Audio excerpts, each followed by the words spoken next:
பெருமக்களே, உங்கள் அனைவரையும் என் சிரம் தாழ்ந்து வணங்கி என் உரையினுள் நுழைகிறேன். தாருங்கள் தங்கள் காதுகளை. 1000 ஆலயங்கள் கட்டப்படுவதை விட ஒரு பாடசாலையினை கட்டுவது சால சிறந்தது என்கிறார் பாரதியார்.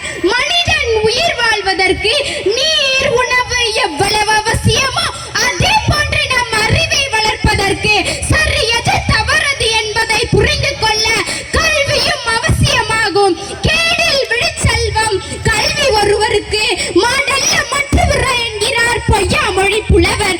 அதாவது உலகத்தில் மனிதர்களுக்கு கல்விதான் சிறந்த செல்வம், ஏனைய செல்வங்கள் இதற்கிணையாகாது என்பது பொருளாகும். மனித வாழ்க்கையில் உயர்வான எண்ணங்களும் உன்னதமான குணங்களும் எம்முள் தோன்ற வேண்டுமாயின் கல்வி என்பது மிகவும் அவசியமாகும். வாழ்க்கை என்ற வீட்டில் கல்வி என்ற விளக்கு ஏற்றப்பட்டால்தான் எமது வாழ்வானது பிரகாசிக்கும். விலங்கோடு மக்கள் அனையர் இலங்கு நூல் கற்றாரோடு ஏனையவர் என்று திருவள்ளுவர் கூறுகிறார்.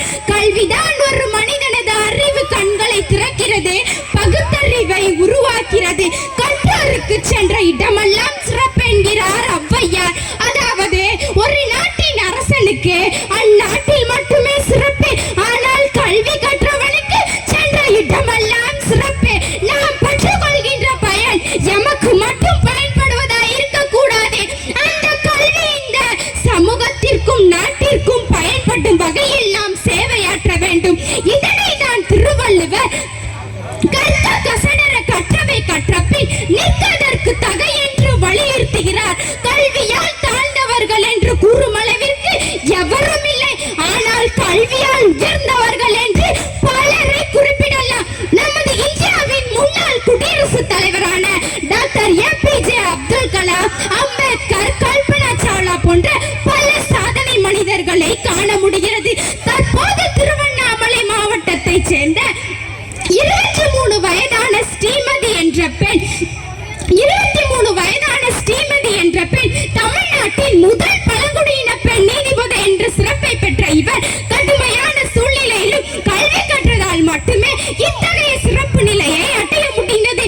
கல்வி ஏனைய செல்வங்களை விட சிறப்புடைய செல்வமாக காணப்படுவதற்கு காரணம் அது வெந்தலால் வேகாது, வேந்தரானாலும் கொள்ளத்தான் முடியாது, கொடுத்தாலும் நிறைவின்றி குறைவுறாதன அழியாத செல்வமாகும் கல்வி. பெற்ற பிள்ளையை விட கற்ற கல்வி கைவிடாது, பெற்ற பிள்ளையை விட கற்ற கல்வி கைவிடாது என காந்தியடிகள் கூறுகின்றனர்.